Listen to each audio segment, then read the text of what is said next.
भारत जो है इस पूरे कॉन्टिनेंट में नए जियोपॉलिटिकल कंपटीशन को का जो एक बैटलफील्ड है वो बनने जा रहा है। पाकिस्तान और टर्की के बीच में क्लोज मिलिट्री रिलेशनशिप है। जो 5th जनरेशन फाइटर एयरक्राफ्ट है कान, उसका भी वो डेवलपमेंट कर रहे हैं। टर्की की जो मिलिट्री है उन्होंने एक तरह से आसिफ मुनीर को सम्मान भी दिया है, उनको मिलिट्री ऑनर भी दिया है। टर्की और पाकिस्तान के बीच में बहुत अच्छे संबंध है। कश्मीर का मुद्दा कहीं भी हो तो टर्की वो हमेशा उठाता है और पाकिस्तान के साथ तो उसका जो एंगेजमेंट है वो एक नेक्स्ट लेवल तक जाता है। भारत के 5 से 6 डिक्लेयर्ड दुश्मन हैं। जो 5 डिक्लेयर्ड दुश्मन है उसमें बांग्लादेश, पाकिस्तान, टर्की, चाइना और अजरबैजान है। और हमारा जो दोस्त जो खंजर मारेगा हमको, जो धोखा देगा, वो अमेरिका है। अब टर्की, पाकिस्तान और बांग्लादेश का जो कोवर्ट अलायंस जो हमेशा मैं बोलता था, अंबर जी, अब सामने नजर आ रहा है। पाकिस्तान की जो मिलिट्री फोर्स है वो हाईली ट्रेंड है। It is better than China. Chinese forces जो है हमसे एक तरह से हार जाएगी, पर पाकिस्तानी फोर्सेस बैटल हार्डेंड है। उनकी फोर्सेस ने कोवर्टली जो है, आप देखिए, सोवियत यूनियन हो या रशिया से भी उन्होंने युद्ध किया है, अमेरिकन फोर्सेस से को भी वो जानते हैं। अंकारा, इस्लामाबाद और ढाका के बीच में एक इनफॉर्मल इस्लामिक अलायंस बन रहा है जिसको गजवाए हिंद के नाम से, उनका एक ही चीज है कि गजवाए हिंद। ये सब युद्ध, बड़े युद्ध से पहले ये तैयारी है। इससे समझ में आता है कि भारत को बहुत बड़ा खतरा होने वाला है। मोदी जी सिर्फ बातें करते हैं और ये मैं मोदी सरकार की कंडेमनेशन करता हूँ। दोस्तों, बांग्लादेश, पाकिस्तान, टर्की और बीच में भारत, 3 देश, 3 मिलिट्री डेवलपमेंट और एक बड़ा जियोपॉलिटिकल सवाल। और पहली खबर मैं आप सबके सामने लेकर आई हूँ। पहली खबर ये कि Bangladesh army chief general Wakaruzzaman China के ऑफिशियल विजिट पर निकल चुके हैं, जहां डिफेंस कॉर्पोरेशन और मिलिट्री एंगेजमेंट जो है वो एजेंडा बताया जा रहा है। दूसरी खबर है कि पाकिस्तान आर्मी चीफ और फील्ड मार्शल आसिम मुनीर है, वो टर्की की विजिट पर है, जहां उनकी मुलाकात जो है वो प्रेसिडेंट जो रेसिप तैयब अर्दोगान है उनसे हुई और डिफेंस कॉर्पोरेशन पर चर्चा। पाकिस्तान का डिफेंस कॉर्पोरेशन जो है वो बहुत ज्यादा चर्चा में है, चाहे टर्की की बात हो, कुवैत की बात हो।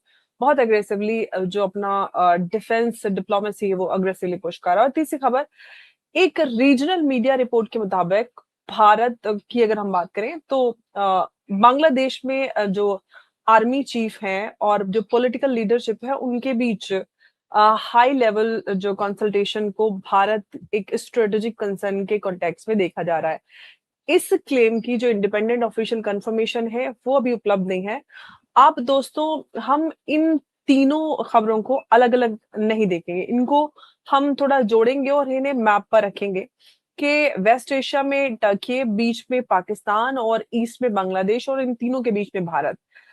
क्या ये डिप्लोमेटिक विजिट्स हैं या फिर हम ये कहें कि पूरे ही साउथ एशिया और इंडो पैसिफिक में एक नया स्ट्रेटेजिक जो अलाइनमेंट है वो क्वाइटली शेप ले रहा है। एक तरफ चाइना अपना इन्फ्लुएंस जो है वो बढ़ा रहा है, ताकि मुस्लिम वर्ल्ड में अपनी स्ट्रेटेजिक आउटरीच जो है वो एक्सपेंड कर रहा है। पाकिस्तान नए डिफेंस पार्टनर जो है वो ढूंढ रहा है, बांग्लादेश जो है अपनी फॉरेन पॉलिसी को डाइवर्सिफाई करने की कोशिश कर रहा है। तो भारत के लिए इसका मतलब क्या है? क्या भारत को अपनी जो नेबरहुड फर्स्ट पॉलिसी है उसको अग्रेसिवली इंप्लीमेंट करना होगा, या फिर हम ये कहें कि भारत जो है इस पूरे कॉन्टिनेंट में नए जियोपॉलिटिकल कंपटीशन को का जो एक बैटलफील्ड है वो बनने जा रहा है? आज फिर हम हेडलाइंस नहीं बल्कि जो पूरा ही कॉन्टिनेंट है उसके बदलते स्ट्रेटेजिक इक्वेशंस को डिकोड करेंगे। जुमेर जी, कई सारे बड़े बड़े डेवलपमेंट्स हैं जिसमें बांग्लादेश, पाकिस्तान, टर्की और ऑफ कोर्स भारत भी इस सब से कहीं ना कहीं जुड़ा हुआ है। तो ये जो डिफेंस एंगेजमेंट्स हैं इन तीनों देशों की, क्या ये सिर्फ रूटीन हम मिलिट्री डिप्लोमेसी देखें या फिर ये कहें कि जो रीजनल पावर बैलेंस है उसमें बदलाव का एक सिग्नल? देखिए अमर जी, ऑपरेशन सिंदूर में टर्किश ड्रोन्स ने पाकिस्तान का साथ दिया था और वहां पर टर्किश इंजीनियर्स भी बैठे थे, वो ड्रोन का संचालन कर रहे थे। एक तरह से कोवर्ट वॉरफेयर के अंदर ऑलरेडी टर्की इन्वॉल्व है और पाकिस्तान और टर्की के बीच में क्लोज मिलिट्री रिलेशनशिप है। देखिए, ड्रोन कोलैबोरेशन है, डिफेंस इलेक्ट्रॉनिक्स का ले लीजिए, F-16 मॉडर्नाइजेशन का बात कर लीजिए, जॉइंट मिलिट्री एक्सरसाइज करते हैं, ऑफिसर ट्रेनिंग करते हैं। जो 5th जनरेशन फाइटर एयरक्राफ्ट है कान, उसका भी वो डेवलपमेंट कर रहे हैं। सबमरीन्स के अंदर वो बात कर रहे हैं। मतलब आप समझ लीजिए, जो एयर प्रोपल्शन सिस्टम की जो टेक्नोलॉजी है वो टर्की जो सबमरीन्स में यूज होती है वो पाकिस्तान को दे रहा है। आप ये देखिए कि अब जो है एर्दोगान से मिलने गए थे आसिफ मुनीर। आसिफ मुनीर जो है पाकिस्तान के मिलिट्री एस्टेब्लिशमेंट में बहुत बड़ा नाम है, मतलब एक तरह से शहनशाह आजम है पाकिस्तान के। और लास्ट मंथ आप देखिए टर्की के जो लैंड बॉर्डर के चीफ थे वो पाकिस्तान विजिट किए थे। इस बार जब आसिफ मुनीर जब विजिट किए थे तो उनका इस्तकबाल जो है टर्की में गर्मजोशी से हुआ था।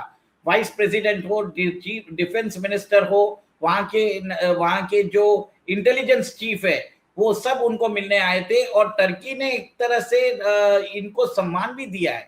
मतलब टर्की की जो मिलिट्री है उन्होंने एक तरह से आसिफ मुनीर को सम्मान भी दिया है, उनको मिलिट्री ऑनर भी दिया है। तो एक तरह से मुझे ये लगता है कि टर्की जो है अपना डिफेंस एंगेजमेंट पाकिस्तान के साथ बना रहा है। अपना 5th जनरेशन फाइटर एयरक्राफ्ट जो है कान वो देने को तैयार हो चुका है।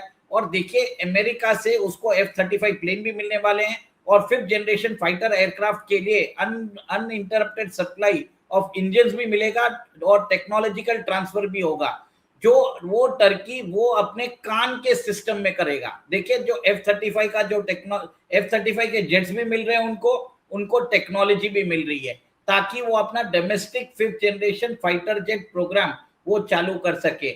अब देखिए पाकिस्तान को J-35 जो है वो चाइना ने भी डिसाइड कर लिया उनको बेचने का। टर्की भी अपना जो 5th जनरेशन फाइटर एयरक्राफ्ट है कान देने को तैयार हो चुका है। और पाकिस्तान के 200 इंजीनियर जो है आज वो टर्की के साथ मिलके वहां पर एक तरह से they are doing some sort of research collaboration और ट्रेनिंग कर रहे हैं ताकि पाकिस्तान में जब असेंबली यूनिट बने उसकी तो वो उसको सर्विसिंग भी कर सके। एक तरह से MRO यूनिट के लिए पूरी ट्रेनिंग दे रहा है। और टर्की और पाकिस्तान के बीच में बहुत अच्छे संबंध है। कश्मीर का मुद्दा कहीं भी हो तो टर्की वो हमेशा उठाता है और वो हमेशा anti India sentiment, anti India statement देता है। अब देखिए बांग्लादेश के जो आर्मी चीफ है वकारुज्जमान वो भी अभी 3-4 दिन की यात्रा के लिए वो टर्की जा रहे हैं। सबसे पहले वेस्ट पाकिस्तान जाके आया, अब ईस्ट पाकिस्तान जाके आ रहा है।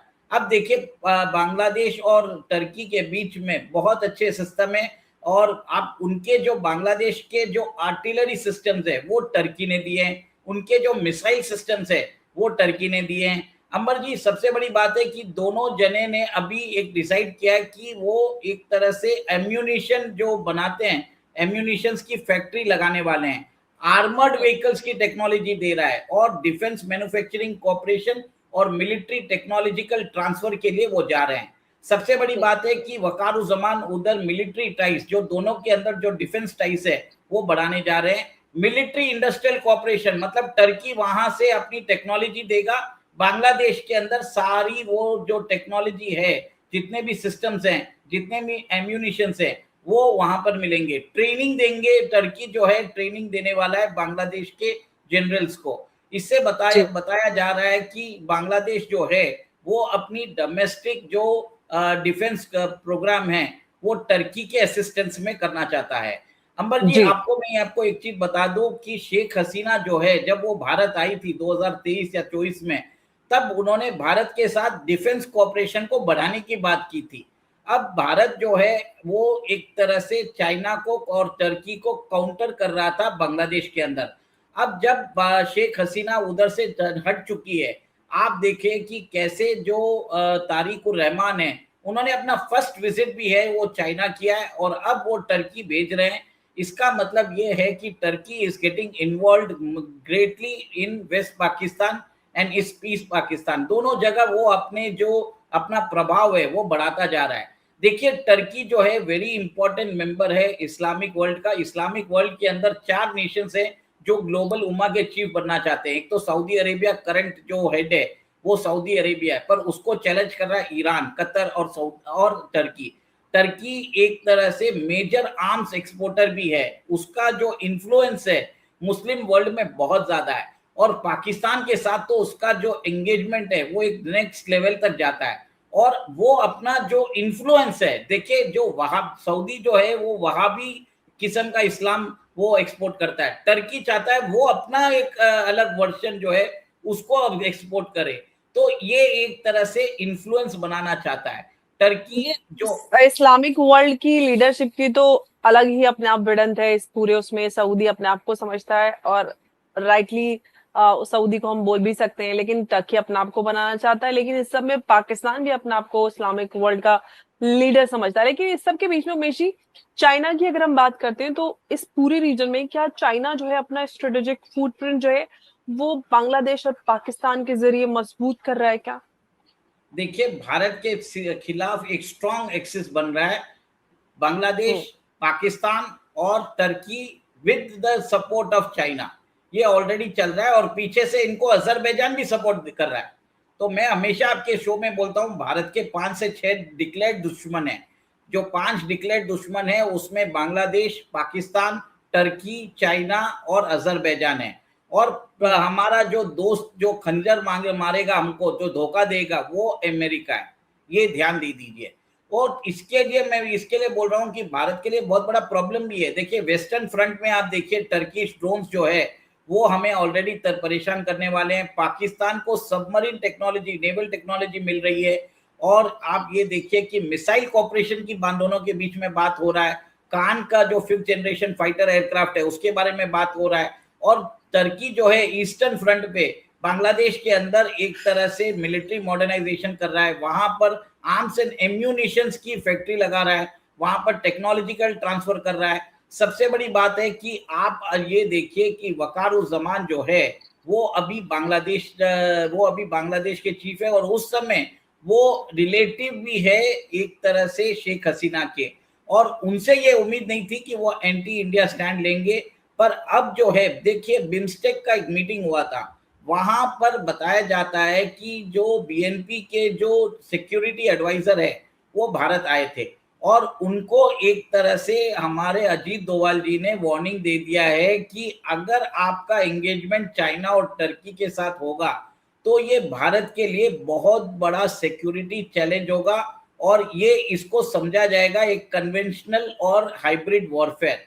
और आपका जो आइडियोलॉजिकल जो झुकाव है उससे आप देख रहे हैं कि वहां पर इस्लामाइजेशन एंड रेडिकलाइजेशन जो है वो बढ़ता जा रहा है। भारत को भी कुछ मेजर्स लेने पड़ सकते हैं जिसके कारण फ्यूचर में कॉन्फ्लिक्ट हो सकते हैं। ये क्लियर कट वार्निंग जो है अजीत डोभाल जी ने दे दिया है। अब टर्की, पाकिस्तान और बांग्लादेश का जो कोवर्ट अलायंस जो हमेशा मैं बोलता था, अंबर जी, अब सामने नजर आ रहा है। सोचिए कि बिल्कुल, लेकिन उमेश जी, इस अलायंस के लॉन्ग टर्म ऑब्जेक्टिव्स आपको क्या समझ में आते हैं? क्या लॉन्ग टर्म ऑब्जेक्टिव्स है? देखिए, लॉन्ग टर्म एग्जाम्पल मैं आपको बताता हूं कि पाकिस्तान और टर्की ऑलरेडी इस्लामिक नेटो के ऊपर काम कर रहे हैं। वो ऑलरेडी वो एक एक्सिस बना रहे हैं जिसमें सऊदी अरेबिया, इजिप्ट, टर्की और पाकिस्तान ने इनफॉर्मली एक अलायंस बना लिया है। अभी तक उसको शेप नहीं मिला है। अब उनको चाहिए वॉरियर्स, फुटहोल्ड वॉरियर्स। पाकिस्तान की फोर्सेस तो सऊदी की रक्षा कर रही है। अब कभी अगर टर्की को अगर कोई प्रॉब्लम आ जाए तो इसके लिए वो बांग्लादेश को बुला रहे हैं कि भैया आप भी आ जाओ, इसके लिए वो बुला रहे हैं। आप ये समझ लीजिए, ये जो टर्किश है और देखिए पाकिस्तान की जो मिलिट्री फोर्स है वो हाईली ट्रेंड है। It is better than China. मैं आपको ये बता देता हूँ, चाइनीज फोर्सेस जो है हमसे एक तरह से हार जाएगी, पर पाकिस्तानी फोर्सेस बैटल हार्डेंड है। और वहां पर उन्होंने, उनकी फोर्सेस ने कोवर्टली जो है, आप देखिए सोवियत यूनियन हो या रशिया से भी उन्होंने युद्ध किया है, अमेरिकन फोर्सेस से को भी वो जानते हैं। उनको war time, battle time experience है। अब ये जो इसके लिए सऊदी अरेबिया ने पाकिस्तान को पैसे दिए हैं और ताकि वो उनकी मिलिट्री सिक्योरिटी कर सके। देखिए, पब्लिकली कोई ये जो ट्राइलैटरल डिफेंस ट्रीटी है कुछ अनाउंस नहीं किया है, ना तो कोई एक तरह से बताया गया है कि कोई कमांड स्ट्रक्चर बना है। पर जिस हिसाब से आप देख रहे हैं कि टर्की के ड्रोन्स जो हैं वो पाकिस्तान में भी काम करेंगे, भारत में भी काम करेंगे, तो आप देखेंगे भारत के खिलाफ काम करेंगे तो ये ड्रोन की टेक्नोलॉजी लेने भी वकारुज्जमान शायद जा सकता है। और इसी के लिए आज देखिए कि हमारे जो होम मिनिस्टर है उन्होंने बॉर्डर विजिट किया और उन्होंने एक तरह से वहां पर जो फेंसिंग अरेंजमेंट जो चल रहा है उसका जायजा लिया। एक तरह से आप ये देख लीजिए कि भारत जो है ऑलरेडी प्रिपेयर कर रहा है। अजीत डोभाल जी ने एक वार्निंग भी भेज दी है और मेरा ये मानना है कि अब जो है अंकारा, इस्लामाबाद और ढाका के बीच में एक इनफॉर्मल इस्लामिक अलायंस बन रहा है, जिसको गजवाए हिंद के नाम से, उनका एक ही चीज है कि गजवाए हिंद, उनको वो से कोई मतलब नहीं है कि ये इसका जो, देखिए तीनों का एक ही दुश्मन है, भारत दुश्मन है और भारत की सरकार दुश्मन है। भारत के अंदर जो मोदी सरकार है वो दुश्मन है। वो अगर यहाँ पर कांग्रेस पार्टी आ जाएगी तो टर्की भारत का अच्छा दोस्त बन जाएगा, ये भी बता देता हूँ। क्योंकि 2019 में कांग्रेस ने अपने 100 साल, जो आपको याद होगा खिलाफत मूवमेंट हुआ था 1919 में, उसकी 100 वर्ष की वर्षगांठ पे कांग्रेस ने अपना ओवरसीज ऑफिस टर्की में खोला था। तो ये एक चीज जो है कि हमारा जो कॉपरेशन अभी इसराइल के साथ बढ़ रहा है, यूएई के साथ बढ़ रहा है, ग्रीस, साइप्रस और आर्मीनिया के साथ बढ़ रहा है, इससे टर्की एक तरह से तिलमिला गया है। अब टर्की को लग रहा है कि उसको भी भारत को घेरना है, तो उसको ईस्ट पाकिस्तान और वेस्ट पाकिस्तान दोनों के अंदर अपना इन्फ्लुएंस बढ़ाना पड़ेगा। अब ये चीज मेरे को समझ में आ रहा है अंबर जी, दिस इज द रीजन। और ये भी देखिए कि थोड़े दिनों में आप ये भी देखेंगे कि जैसे भारत को चाइना घेरने की कोशिश कर रहा है, टर्की को मेडिटेरेनियन में घेरना पड़ेगा। ये बहुत इंपॉर्टेंट चीज है। और भारत जो है अपना, ये एक तरह से शोडाउन होने वाला है, क्योंकि ये सब मिलिट्री विजिट्स इसके लिए बोल रही है कि ये सब युद्ध, बड़े युद्ध से पहले ये तैयारी है। देखिए लोग तो बोलेंगे ये तो डिफेंस कोऑपरेशन के लिए जाएंगे। अगर मिलिट्री जनरल्स जाते हैं तो वो तो इकोनॉमिक अरेंजमेंट्स पे बात नहीं करेंगे, they will talk about strategic partnership, information sharing, joint military exercise, joint defense production, और एक तरह से command and control structures discreetly तो बना ही सकते हैं। फिर एक तरह से टारगेट करने के लिए भारत के अगेंस्ट जो है स्लीपर सेल्स बनाएंगे, भारत को वीकन करने के लिए, जैसे हमारे जो इंटरनेशनल जो हमारे वाटर्स में कुछ करेंगे। इससे समझ में आता है कि भारत को बहुत बड़ा खतरा होने वाला है, not in the land but in the sea. लेकिन उमेश जी एक बात और ये है कि ऑफ कोर्स वो तो हमको पता है कि भारत के सामने चैलेंजेस हैं और मल्टी लेयर्ड चैलेंजेस हमें भारत के सामने नजर आते हैं। लेकिन आपको क्या लगता है कि भारत को जो नेबरहुड डिप्लोमेसी भारत की रही, उसमें आपको लगता है कि आपको भारत को कुछ बदलाव करने की जरूरत है? इंफ्रास्ट्रक्चर, ट्रेड, डिफेंस कॉर्पोरेशन और इन सारी चीजों को एक्सेलरेट करना चाहिए। क्या आपको लगता है कि भारत को क्या बदलाव करने की जरूरत है? और क्या जो बीमस्टेक की भी बात करते हैं, इंडियन ओशन पार्टनरशिप की भी बात करते हैं, रीजनल कनेक्टिविटी की बात करते हैं, तो भारत के लिए क्या सबसे इम्पोर्टेंट स्ट्रेटेजिक टूल बन सकता है इससे? देखिए सबसे पहले तो भारत को वीजा बंद कर देना चाहिए, जो इन कंगला देशों को हमने चालू किया है। हमें उनकी जरूरत ही नहीं है। उनको लात मार के बोलना चाहिए कि आप चाइना जाओ, वहां पर जाके आप वहां पे जाके इलाज कराओ और उन चीनियों के गुलाम बन के रहो, क्यों भारत आते हो। सबसे पहली बात तो ये है, उनको हमें पावर देना बंद करना पड़ेगा। क्योंकि देखिए वो हमारे पावर जो रेट्स है उसको भी क्वेश्चन कर रहे हैं हर जगह। पहले यूनुस ने किया, अभी तारिक उर रहमान भी कर रहा है। तो इसमें हमको उनका पावर ही बंद कर देना चाहिए। उनको कपास देना बंद कर देना चाहिए, डीजल देना बंद कर देना चाहिए, शुगर देना बंद कर देना चाहिए, चीनी देना बंद कर देना चाहिए, चावल नहीं देना चाहिए। तब जाके इनको अक्ल आएगी। और पानी का जो गंगा का पानी का फ्लो है, हमें ऊपर के गेट नहीं नीचे के गेट खोल देने चाहिए। तो सारा जो हमारा जो जितनी भी मिट्टी और वो सब है वो उनकी एरिया में चले जाएगा। उनकी एक तरह से उनकी जो पैदावार है वो खत्म हो जाएगी, तब जाके इनको अक्ल आएगी। नहीं तो अम्बर जी भारत बहुत सॉफ्ट है, भारत की सरकार जो है बहुत सॉफ्ट है। मोदी जी सिर्फ बातें करते हैं, हमें कुछ रियल एक्शन चाहिए। आपको अगर विश्व गुरु बनना है तो आपको शक्ति प्रदर्शन करना पड़ेगा, आपको कोअर्सिव डिप्लोमेसी करनी पड़ेगी। आप एक तरह से इन लोगों को अगर आपने भाईचारा दिखाया है तो आपकी वीकनेस समझेंगे। उमेश जी एक और सवाल मैं आपसे पूछना चाहती हूँ, वो ये कि आपको क्या लग रहा है पूरे इस रीजन में आखिर क्या कुछ ऐसा होने वाला है? क्या आप कोल्ड वॉर जैसा कुछ मतलब उस तरह की ब्लॉक जो पॉलिटिक्स है उसकी तरफ बढ़ रहे हैं, या फिर ये कहेंगे हर जो देश है वो अपने नेशनल इंटरेस्ट के हिसाब से मल्टी अलाइनमेंट की पॉलिसी बना रहा है? क्या आपको नजर आ रहा है? देखिए अब तो कोई मल्टी अलाइनमेंट चलने वाला नहीं है। इधर यू आर विद मी और यू आर अगेंस्ट मी, यही बात चलेगी, दूसरी बात नहीं होगी।